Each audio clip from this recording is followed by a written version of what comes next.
This is the Big Small Business Show. Welcome back. Now, there's been a lot of bad news in South Africa over the last couple of months, but there is some great news. And when we've got great news, we love to share it. For the 6th year in a row, South Africa was ranked #1, yes, #1 out of 140 countries for the strength of its auditing and reporting standards. This is according to the World Economic Forum's Global Competitive Index for 2015-2016. Now, my guest in studio today are Bernard Agulhas, CEO of the Independent Regulatory Board of Auditors, also known as the IRBA, and Willie Botha, Senior Executive Assurance and Practice at SAICA, the South African Institute of Chartered Accountants. Welcome, gentlemen. Thank you. Right, so what is the IRBA's role in South Africa? The RBA's primary role is to protect the public. It's a public protector. And it does this through delivering on its statutory mandate in terms of the Auditing Profession Act, and that is to issue auditing and ethics standards for auditors, and through regulating the auditing profession. When there's world-class auditing and ethics standards and robust oversight, the public has confidence in the financial information which it produces, and confidence, of course, creates investment. And investment creates employment, so ultimately the RBA is responsible for creating employment in the country.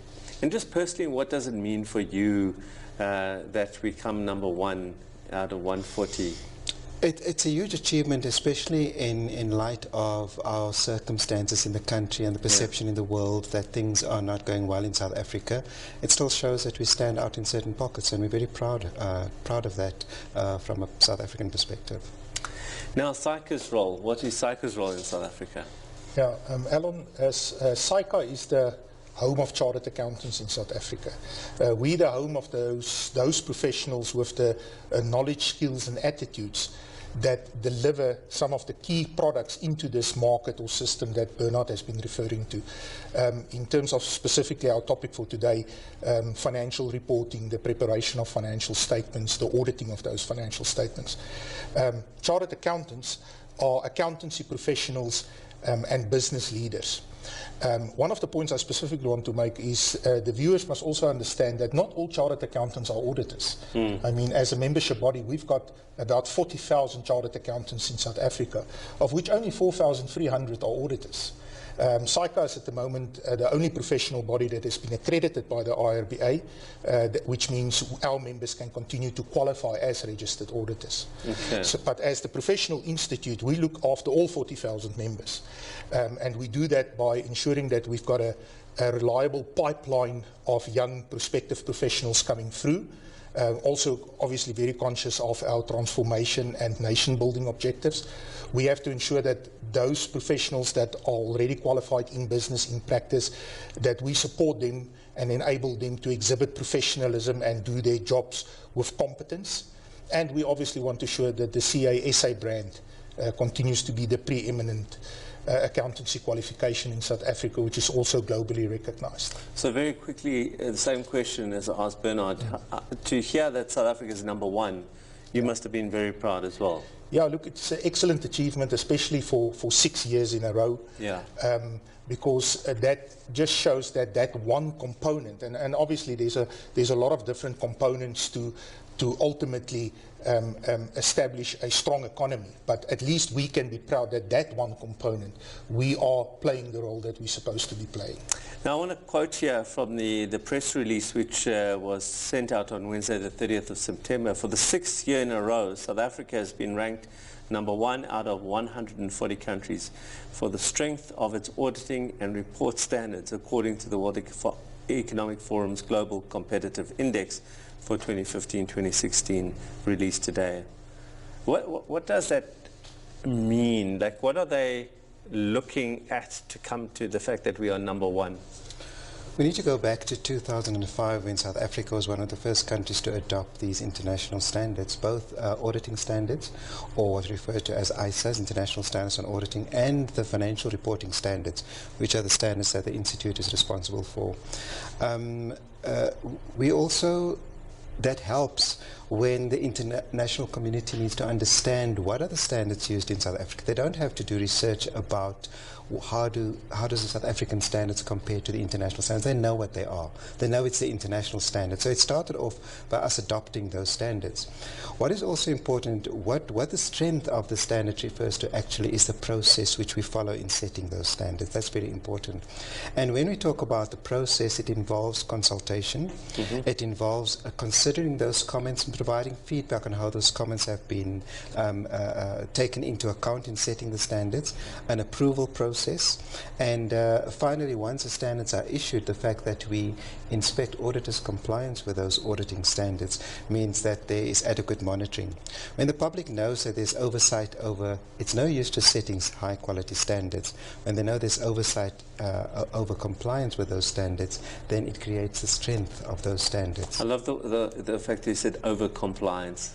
It's in a country that generally under complies, it's wonderful to hear people talking about shooting beyond, you know, what the target is. Absolutely. Yeah. And so high quality standards are not in itself sufficient. There has to be somebody checking compliance with those standards. Okay. So what is SAICA's role in terms of these standards?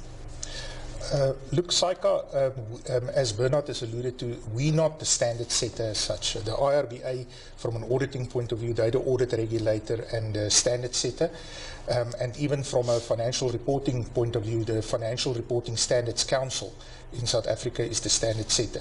But we as SAICA, we are part of the system. We are part of the system for which these globally recognized auditing and reporting standards are being adopted and implemented. And we play our role in terms of participating, contributing, influencing. SAICA is a member of the International Federation of Accountants, and as such we have to demonstrate continuously that we comply with what they refer to as their membership obligations, which in essence means we have to demonstrate how do we support the adoption and implementation of the standards from various international standard setting bodies in South Africa, including in the area of auditing, financial reporting, but also other areas like accountancy education, accountancy ethics. We have to show that we have a proper, that we participate in the standard setting process that Bernard has also referred to, that we have a proper quality assurance system in place, and that we have a process for investigating and disciplining our members if it is required. That's a very important thing in South Africa, culturally as well, to see that there's ramifications for non-compliance, you know, and so how would you censor a non-compliant accountant? Would they be kicked off SAICA, or you know, how do you censure them? Yeah, look, we've got a code of conduct which is based on the international. The Code of Ethics produced by the International Ethics Standards Board. So what we've done is we've adopted that code and made certain changes for South African specific circumstances or jurisdictional issues, but always with the principle that our code will at least be as demanding as the international code. Now, IRBA, as the audit regulator, has done something similar, which Bernard can obviously also expand on. So a chartered accountant has to apply with SAICA's code. A chartered accountant that is also a registered auditor has to apply with SAICA's code and the IRBA's code. And when an auditor or a professional accountant contravenes that code, then there's a process of referring them, referring the case to our legal department, which then can continue to investigation and discipline. The difference between the Institute and the RBA is that the Institute is a professional body, so when there's non-compliance, then you can cease to become a member. The RBA is a regulator, so we provide a license to SAICA members to perform audits, and if there's any non-compliance by auditors, we can take away that license. Just, we're running out of time. I want to ask you, what does this mean very quickly for South Africa to come number one? What does it really mean?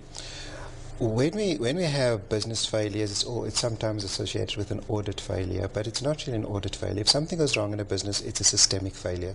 There's an entire system that produces financial information, starting with the preparers, the internal auditors, the audit committees, those charged with governance, the boards, external auditors and regulators.